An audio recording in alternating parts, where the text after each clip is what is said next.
Historienne de l'art, Marie-Laure de Cazotte a toujours donné une importance majeure à l'écriture, parallèle évident selon elle avec son parcours artistique.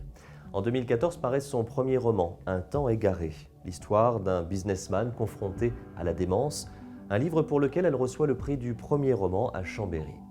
Suite un roman historique, plusieurs fois primé également, À l'ombre des vainqueurs, sur la situation complexe de l'Alsace de 1870 à 1945.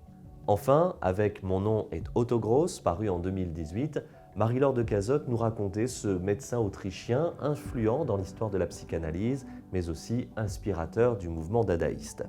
Sur ces thématiques certes différentes, Marie-Laure de Cazotte reconnaît néanmoins un fil conducteur à tous ses titres, celui du lien père-fils. Cette idée, elle la décline encore d'une façon différente dans ce nouveau roman, Ceux du fleuve.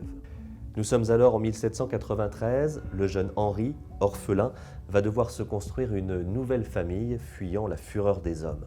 La France vit sous la terreur et se déchire, à l'ouest, entre royalistes et républicains.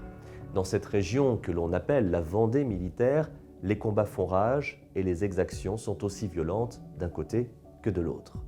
Sur les bords de la Loire, qui forment une frontière, le jeune Henri croisera des hommes et des femmes qui, comme lui, ayant tout perdu, creuseront au plus profond d'eux-mêmes pour garder une once d'humanité loin de l'esprit de vengeance. Dans le roman de Marie-Laure de Cazotte, on apprécie la peinture de cette région des bords de Loire, le parler de ces personnages authentiques et surtout la simplicité des sentiments. Faisant le choix de ne considérer cette page sombre de notre histoire nationale qu'en toile de fond de son roman, l'auteur nous rappelle combien ces êtres emportés par le vent de l'histoire pourraient être d'ici ou d'ailleurs, d'hier ou d'aujourd'hui. Marie-Laure de Cazotte nous raconte une histoire universelle, celle de ces êtres qui se relèvent malgré tout. Beau et bouleversant, ce roman est porté par une écriture subtile, poétique et sensible à laquelle on ne peut rester indifférent. Ceux du fleuve, c'est le nouveau titre de Marie-Laure de Cazotte. Le livre est publié chez Albin Michel.